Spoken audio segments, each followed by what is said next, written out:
With that, I will turn it over to the secretary. Well, thank you so much, Betsy.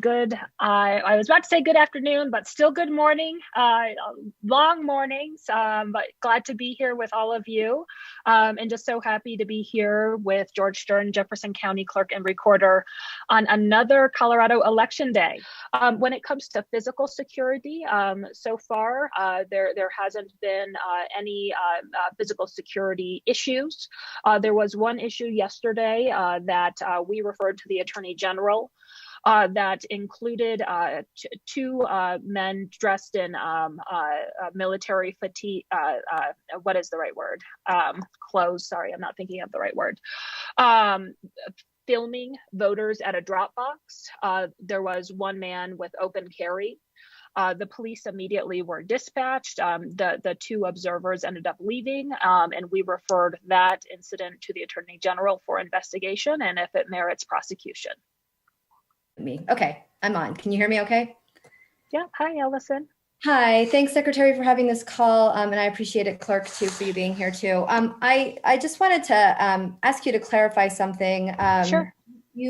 And this may be a better question for the Attorney General or a local prosecutor, but from my read on the voter intimidation law in Colorado and statute, it's pretty vague, and it seems like it would be fairly difficult to prove voter intimidation unless it was really overt. I mean, I covered what happened in Littleton yesterday, and it's kind of unclear exactly which laws they were breaking, because filming somebody is not illegal.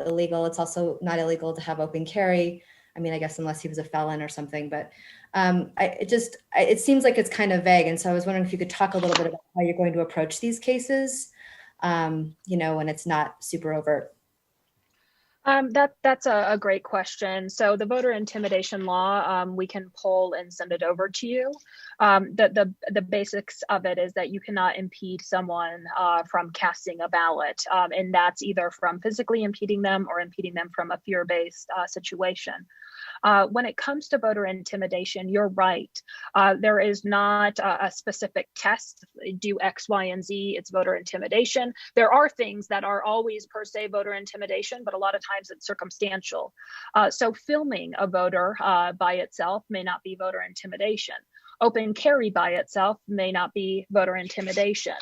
Not wearing a mask by itself may not be voter intimidation. But when you put together wearing tactical gear, open carry, no masks, and cameras filming in front of a drop box, that may rise to voter intimidation.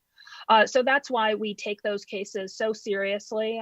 We want to make sure that every Coloradan feels comfortable in exercising the franchise. Those are our constitutional rights to do so. So that's why police were immediately called, and prosecutors are reviewing, including the Attorney General. Now, in terms of whether the Attorney General ultimately decides to bring a case, you will have to ask them where they are on that process. But we did take the scenario from yesterday very seriously and referred it immediately.